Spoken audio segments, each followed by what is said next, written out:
is ATL Day Ones, part of Locked On Sports Atlanta. And it starts now.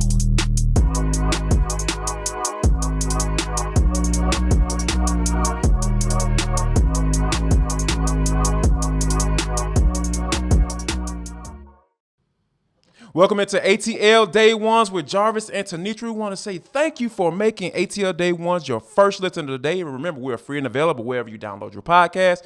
And wherever you download your podcast, make sure you leave us a 5-star review. We really appreciate that. That helps other people find out about all the greatness and goodness that is going on right here on Locked On Sports Atlanta. We got a lot of good conversations for you today. And we're going to start off with Max Fried. Should he be rising in the Cy Young conversation? Then we're going to talk a little bit about the Falcons. They made some cuts yesterday. They listened to the show. Ooh, we'll tell you exactly why we would say something crazy like that. And last but not least, and for the culture, Kevin Durant decides to come back. Who won in this situation, if anybody?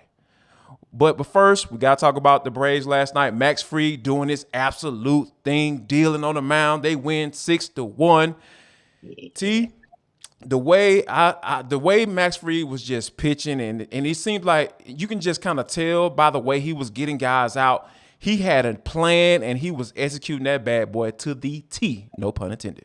Yeah, no question. Max Fried was on one last night. I mean, just the excitement was one of the key pieces there, as we talk about all the time, is the preservation of the bullpen. So anytime you can get your starter to go 8 innings, and that's 8 quality innings, we're talking about 1 run and 3 hits in 8 innings. Unbelievable job that Max Fried did in just his second time of going 8 innings this season. So yeah, I was excited about that. And thankfully, Colin McHugh in his 1 inning was able to strike out 2. Exactly. He went sniper style, and we're all set. And listen, we breathed a sigh of relief much sooner in that game than we did just the night before, right? Game 1 was a little bit tighter, but really this game, other than the 1 run that Fried gave up early in the second inning, once you got to the 5th inning and you rally off or rattle off 5 runs, oh, it's a wrap. It's a wrap, and it was. Yeah, just from Vaughn Grissom to Michael Harris. We'll talk about some of those guys as far as just what they're doing and how they're able to execute at the bottom of that lineup. And you don't necessarily see that in Major League Baseball. Before we talk about that, T, tell the folks about what betonline.net has for all the Locked On listeners and viewers. Yeah, so it's interesting because, right about now, we are starting to hear, as we ramp up for week 0 of college football starting this Friday, you're starting to hear more and more buzz about Heisman favorites. And right now, CJ Stroud is standing above the heap. But there are a lot of bettors who are starting to take action on Will Anderson Jr. So if you want to know where CJ Stroud is, well, Will Anderson Jr. is in the mix, or if Bryce Young will actually be a repeat Heisman Trophy winner, betonline.net is where you go for all of that information, all of the betting trends, and just any developments in college football, and for that matter, in the NFL, NBA, MLB, you name it, they have it. Listen, the Braves have gotten this lead down to just 2 games against the Mets. So right about now, with under 30 games left, will they, won't they take over NL East? Well, again, that's the information you would get from betonline.net, because that is absolutely where the game starts. So if you're talking about wanting to get a better understanding of what's going on, they've got podcasts, they've got expert analysis, and it's really simple to get to. So as always, ATL Day Ones is your first stop. But as soon as you wrap up our great program, the next thing you need to do is go to betonline.net. Yes, make sure you do that because it is essential to life, just like water. T, I think one of the things that we have, I think once Michael Harris came into the fray, that 9th spot in the batting order has been absolutely amazing. I'm talking about 78 RBIs, excuse me, and from that 9th spot in the order. And I just think that when you get that type of production from that spot, I think you are a very dangerous team. And I think that we saw that last night. And that's something that is going to definitely help the Braves get to the point where you don't want to face them once the playoffs gets rolling. Indeed. And the interesting thing is this. Of course, we were all excited when Michael Harris II was put in that 9 spot, right?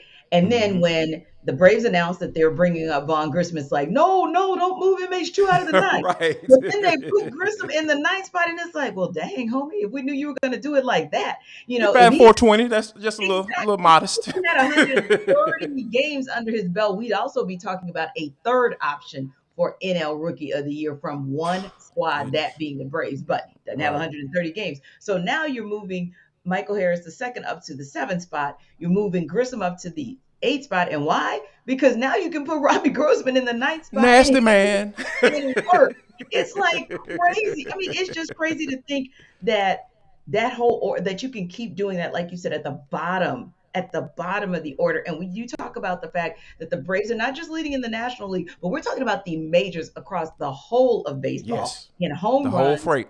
runs, and RBI from the 7th, 8th, and 9th positions. That is so very exciting, because the other thing, low key, that these players are also able to do for the Braves is give them versatility in the outfield. That's always a beautiful thing as well, just to know that you have that versatility from a defensive perspective, and you don't lose anything when they are up at the plate.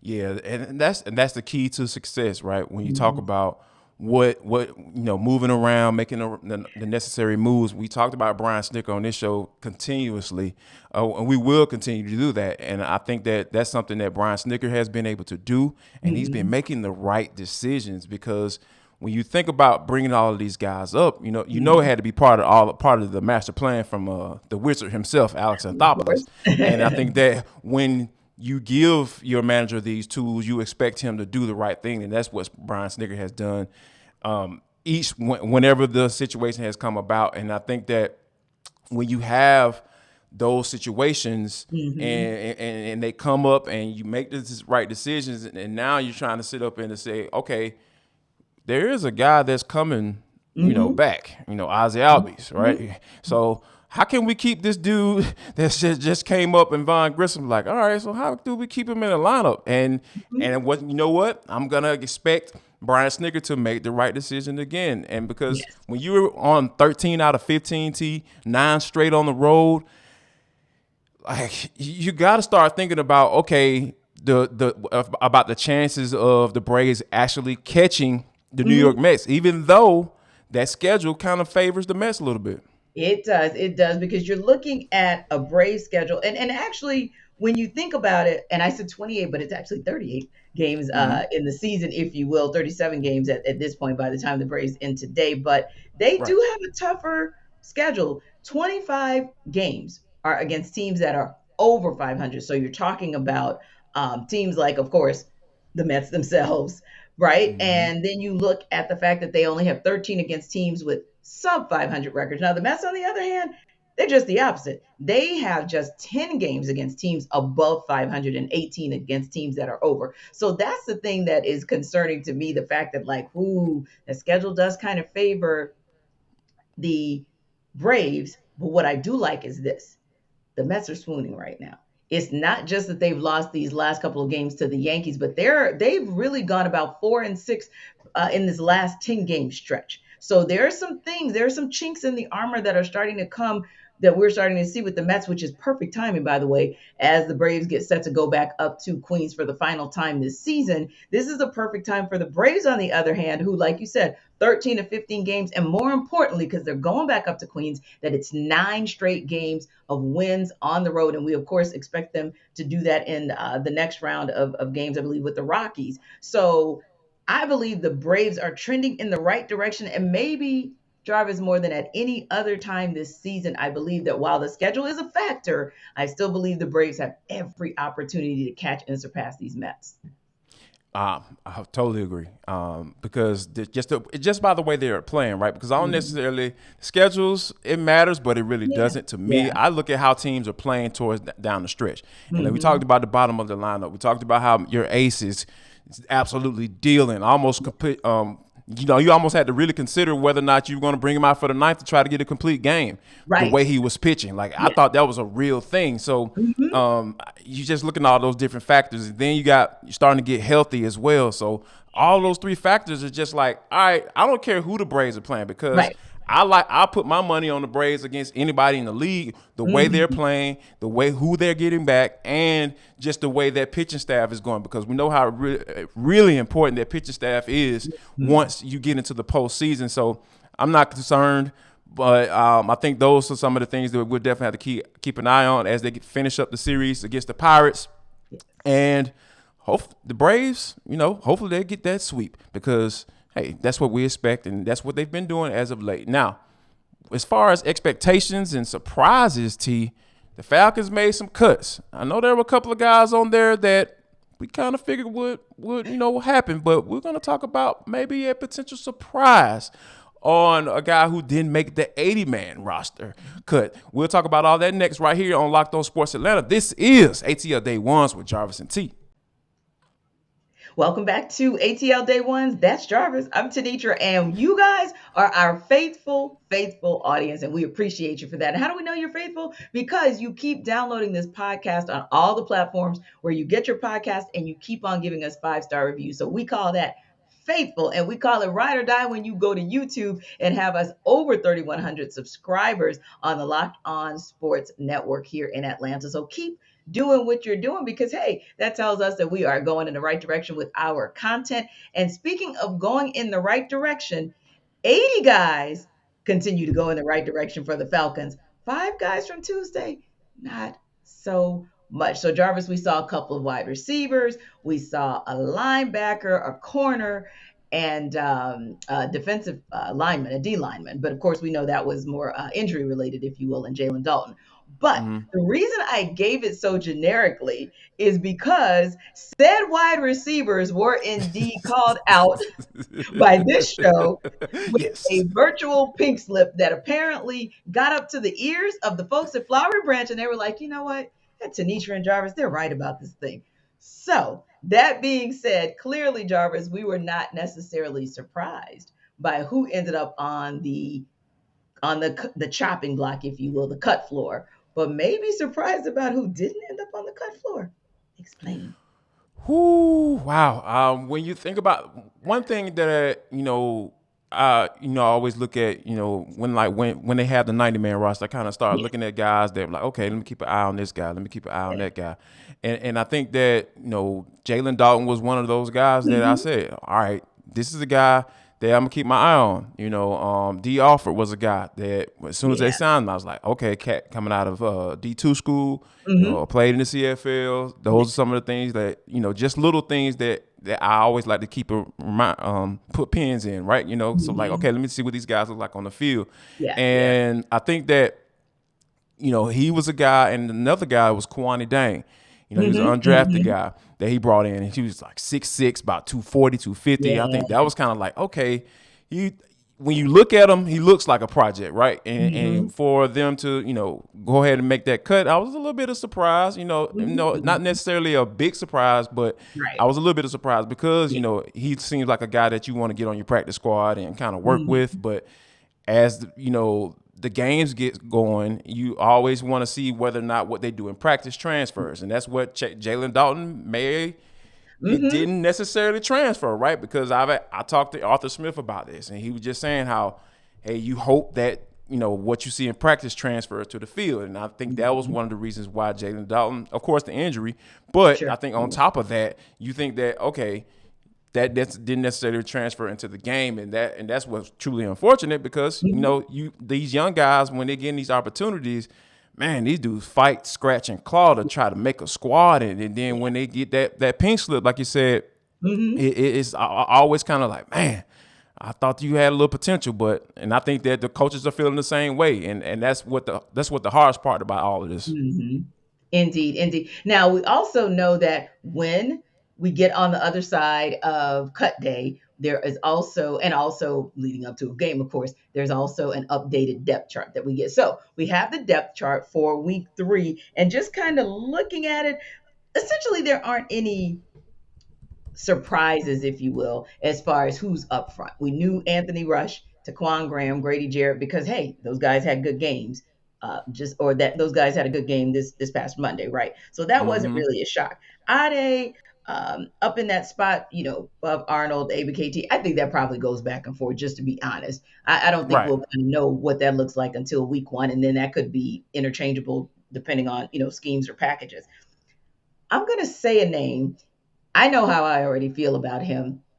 I'm interested to see what you feel about him as well, because it's interesting to see where he is. But before we talk about him, I want to say this to our faithful audience. Don't be like me and leave your tea at home when your throat is scratchy, or leave your coffee at home when you need a little kick. Be like Jarvis and be the queen. Well, in his case, I'm the queen. Be the king of Coffee AM. Yes, I am the king of Coffee AM. That's why I'm wearing my gold, and I'm also represent Albany State Golden Rams. Got to all day, every day. You know how I get down. But coffeeam.com/locked on is the website that you need to go to. Let me tell you why. Because I've been on my rainforest crunch. I've been taking a trip to the rainforest each and every day because Coffee AM has all of those different type of flavors. I'm talking about if you want to go to Kenya, I know they come in the K cups. I absolutely love those. But I think this rainforest crunch is something that just really gets me going in the morning. If you're looking for that pick me up, if you're looking for something to say, you know what, I need some good coffee. I'm talking about from the best small batch coffee roaster in the entire country. Now that I gave you the reasons why to go there, I'm about to tell you another reason why you need to go there.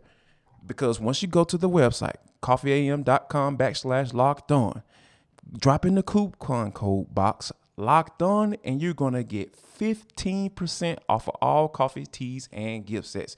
T telling you about the tea. I'm telling you about the coffee. She's the queen. I'm the king around here of Coffee AM. Go to the website right now and go get coffeeam.com/locked on. Drop in the coupon code box locked on, and you're going to get 15% off of all coffee, teas, and gift sets. Go ahead and pull up on the best small batch coffee roaster in the entire country. Yes. And who wouldn't want to get something that sounds that good and you get a discount? I mean, you're winning, you're winning, you're winning. And speaking of winning, at least on paper, but we'll talk about what it really means, is going down that depth chart on the defensive side of the ball, is of course looking at more of the linebacker positions. And we see not only was he at practice today out and about, but Deion Jones also appeared in the one spot on the depth chart. Now, like I Uh-oh. said, not saying that's super surprising, but you know where I'm going in terms of, what does this mean about where we think Dion is going to land somewhere between now and maybe the start of the season? I think he still isn't going to be on this roster because Same. I believe wholeheartedly that the Falcons just don't need him. They don't. They don't need him. They have Rashawn Evans, who's clearly shown that he can be a guy that can be the leading Yes. tackler for this spot, for Mm-hmm. this squad. And Michael Walker is just being as solid as usual when you Yeah. want to see No what question. his No question. capabilities are. So, like Mm-hmm. I said, we've seen it in practice with our Yes. own eyes, and you start to see some of those things try to transfer to the game. That's what Mm-hmm. Arthur Smith always talked about. And I just don't see a scenario where Deion Jones will be needed. So I think that I doubt. Now, this is one thing that just came to me. Mm-hmm. Maybe they drop him in there just to let everybody know that he's fully healthy. Yes, You that's know what I'm about saying it. in the game? Like, all right, he's healthy. Come on here. All your little trepidation that you've been having about dropping that fourth or fifth round pick. Yeah, that's the Mm-hmm. type of conversation they don't get because they There you still go. got to pay their check. You got to cut the check. So I think that's something that we can probably potentially look forward to Mm-hmm. on Saturday at 3:00 when the Falcons face against the Jaguars. Indeed. I think that's kind of where my mind is when it comes to Deion Same. Jones. I don't think that he will be on this roster. Now, if I'm wrong, Mm-hmm. hey, that's what it is. Either more than likely that's because nobody wanted to, give up compensation and also pay that full freight on that salary. And yeah, I would have to agree with you. I wouldn't be surprised if they found a way to insert him into the Right. game plan on Yeah. Saturday. Going on in there, Debo. Exactly. That insertion is for show. That is for Yes. a showcase to let you know Mm, exactly where he is in his progression. Now, of course, when we look at the secondary, no real changes there. I mean, it's still going to be AJ, Jalen. Casey and Richie. So that's still the Yeah. same in terms of that depth chart. So let's switch over to offense to see just if there were any surprises that you had just and then there's one particular question that I want to ask you too as we wrap up kind of our look at the reaction to who was released when the roster was cut down, as well as what the depth chart looks like going into week 3 as opposed to week 2. So again, no shocker there as far as running back. That's still going to be CP, and wide receiver, same thing. You're talking about Drake and Brian Edwards, and OZ, of course, being that third, right? Mm-hmm. No shock Yeah. at tight end, fullback. You got one. You keep it moving. So left tackle's fine. Right guard's the same. I'm gonna go to and right tackle. Actually, I think everybody's been decently surprised, right? That Caleb Yeah. McGarry has looked. We're gonna go with decent. He was fine. He was Yeah, fine. Yeah. decent. Mhm. Yeah. Left guard, Elijah Wilkinson. Center, Matt Hennessy. Thoughts? Uh, kind of right on brand with what I've been saying. I think that, I made it. I went on ahead since the Falcons didn't want to make a decision on whether or not they want Matt Hennessy or Drew Dalman. I made the decision for them, a couple weeks ago. I'm just like, hey, this is the guy. Matt Hennessy is the guy. He needs to do it. Even though Drew Dalman had a good showing, I feel, against the New York Jets. That's fine, but I feel like Matt Hennessy, you pretty much know what you're going to get with Matt Hennessy. I'm not saying he's going to be great, but all you're looking for right now is consistency. Yeah. Because at the end of the day, on the offensive line, you don't need everybody to be great. You just need the guys to be able to do what they need to do, exactly what you need them to do. Meet those certain expectations in order for the offense to be successful. Now, the one thing I was kind of surprised about. Go ahead and look. I'm looking at AtlantaFalcons.com with their depth chart and everything. Yes. Why in the world is Tyler Algier behind John Rain? like he is the reserve. I was like, I thought Tyler Algier has been pretty solid. There might be Arthur Smith saying, hey, big man, I know you like what he's doing from a blocking standpoint. I know what you're doing from a running back standpoint, but hey, he still needs to learn. He still has a ways to go, or still has to be able to learn what he needs to do in order to be able to get some snaps or get some carries in my offense. But I get that, but golly, man, Algier has been solid. Right. I'm just like, I have to kind of double put my glasses on. Like, what's going on? That's one that I thought was shocking as well. Like, okay.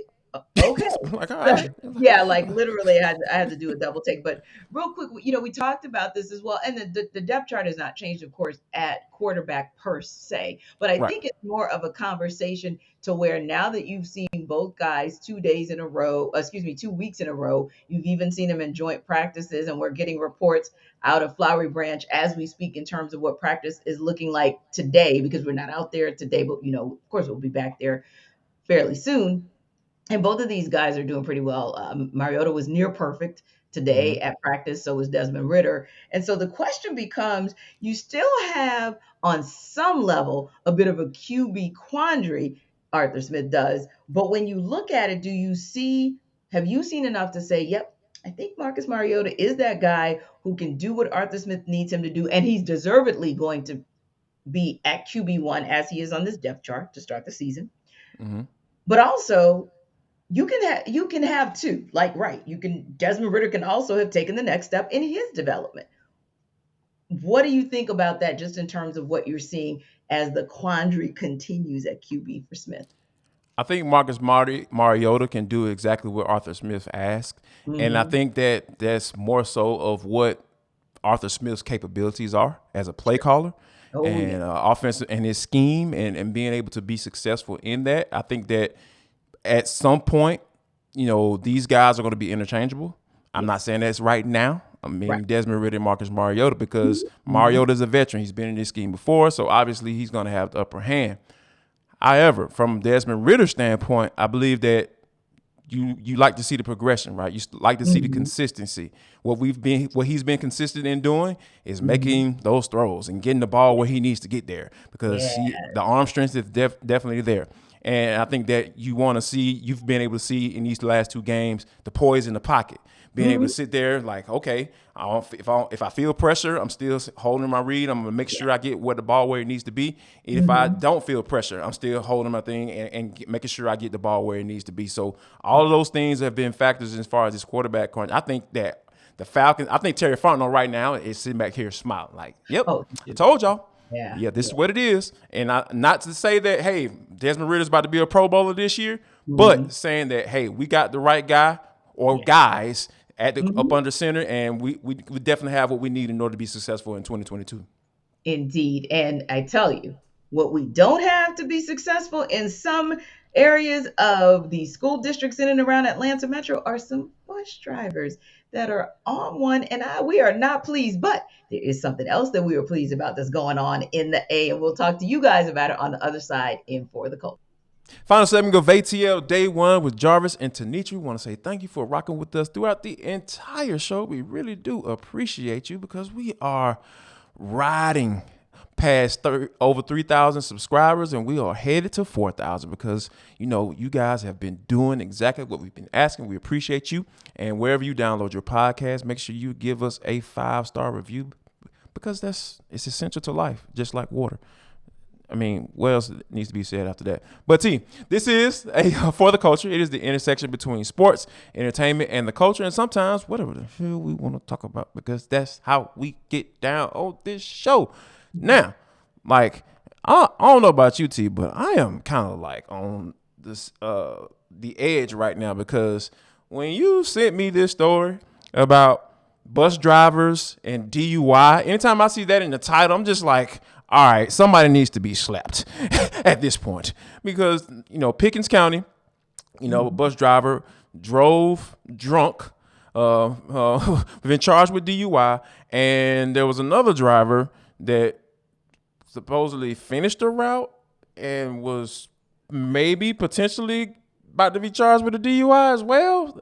I was like, let me just ask you this, T, because I got to get my thoughts together because, like I said, I'm about ready to fight because I can't imagine my baby girl's been on the bus where somebody's driving drunk. Like, let me see about them, and you ain't got to worry about getting no criminal charges. But what in the world is going on in Pickens County? Yeah, and I would agree with you thinking back to my nephew's younger years. And, Right. you get so excited about the first day of school, especially kindergarten, and putting them on the bus and, Right. giving them their little independence or whatever. Let me tell you something. If I had seen either one of them, I wouldn't have had to smell their breath or anything like that. They On site. on site. Like, no, sir, no, ma'am. I'll be taking my nephew to school because oh no. And I can't find a euphemistic way to say what I really want to say. So I'm going to leave it at, I would not put my kid on a bus with you because I'm not sure that drunkenness is the most egregious thing that you might be capable of because woo-wee, those mug shots, I'm like, yeah, no. If I had to walk a mile to take my kid to school versus putting him on a bus with those two, well, let's put our walking shoes on and get to going. Yeah, it's a reason why baby girl hasn't ridden on the bus just yet. I mean, I think it's a little bit too early, and plus, I don't want to put myself in a situation where I can get locked up too. We ain't trying to be in that again. I'm sorry. Did I let it slip? My bad. All right, it's time to move on. I'm telling them myself. Hey, T, so I think that one of the things that's been really interesting is the storylines in the NBA. Right? I think a lot of times people look forward to those more so than the actual regular season when they're actually games being played. So obviously, Kevin Durant with the trade request, and then things weren't kind of going his way with the trade request, and the Brooklyn Nets were just going absolutely crazy in what they were asking in return. I think they wanted like 8 first-round picks or something, and then they want players that want to play right now, that are able to play right now. It's like, yeah, y'all crazy, whatever. So he came out and said, y'all need to fire the general manager with Sean Marks, and then fire the head coach, Steve Nash.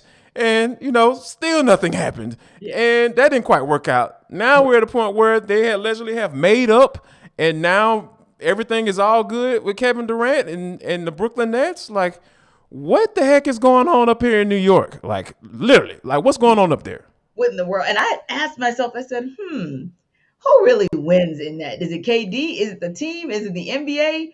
Is it the fans? Kind of all of the above, because KD is eventually going to get what he wants. He's going to get out of Brooklyn, whether that is at the I end, agreed. if I that think is at the so. trade Yep. deadline, or if that's at the end of the season, he's going to get out of Brooklyn.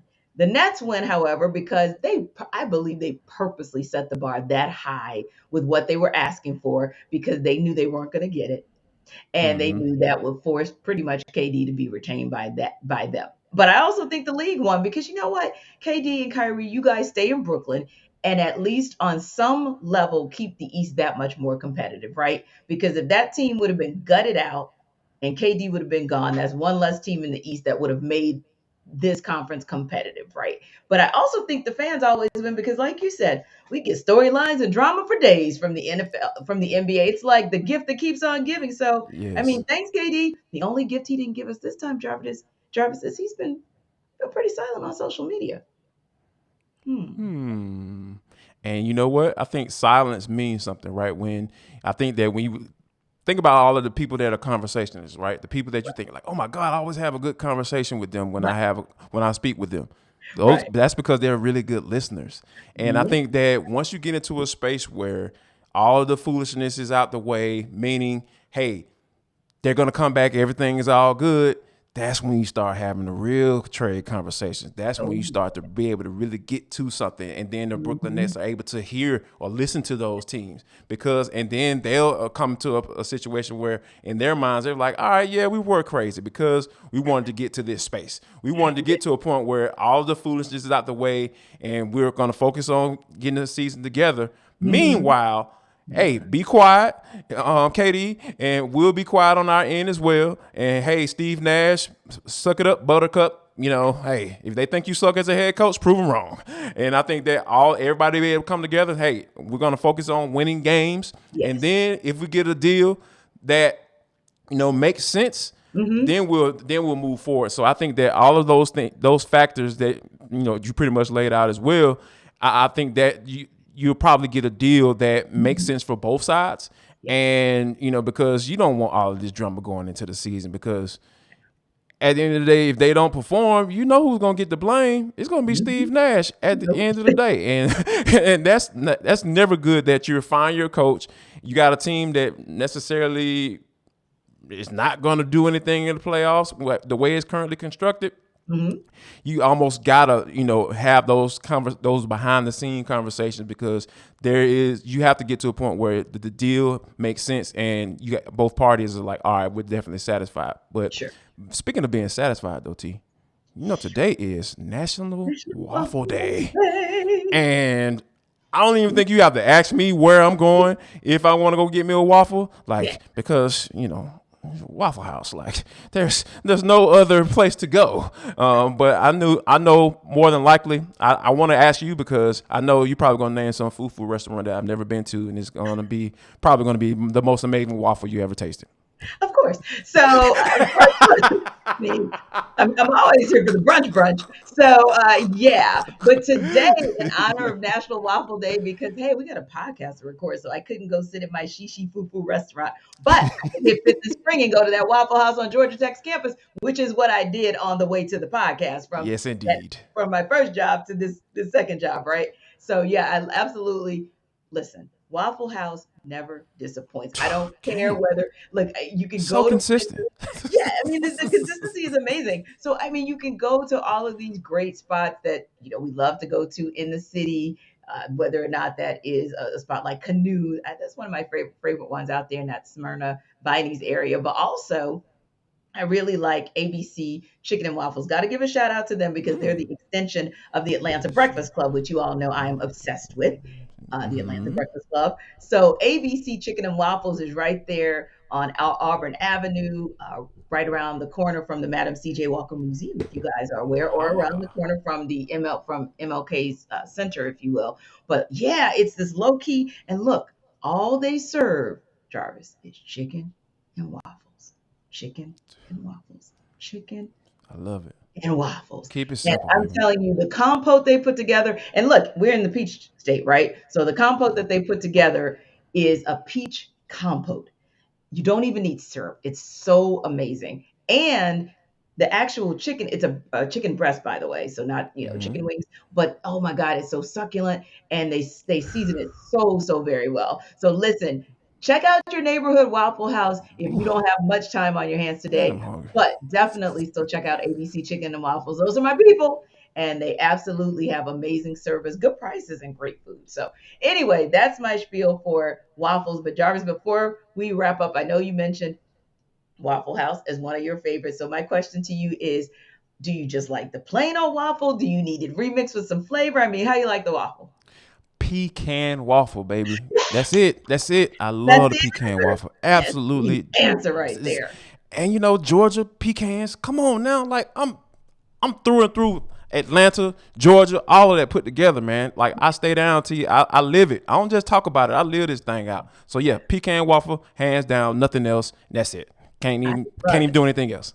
Yeah, the only other one that even compares at Waffle House is the apple cinnamon when they bake it, and when they bake it in. Ooh. But speaking of getting baked, getting cooked, getting fried, however you want to call it, we hope to talk about the Braves cooking, frying, baking the Pirates today and getting their second sweep over the Pirates of the season. We'll talk about it Yes. tomorrow. And we're so excited anytime we can talk to you guys about football. I mean, football. We're getting closer to week 0 of college football. So we might throw a little bit of that in there, and of course, we'll give you guys any updates and downloads we have for you on the Falcons and anything else going on right here in Atlanta. We appreciate you guys again for stopping by. You always stop here first, but that second stop needs to be hitting hard with John Chuckery. You guys have a wonderful afternoon. Go get some waffles. Y'all come back now. You hear? I don't even want this salad right now.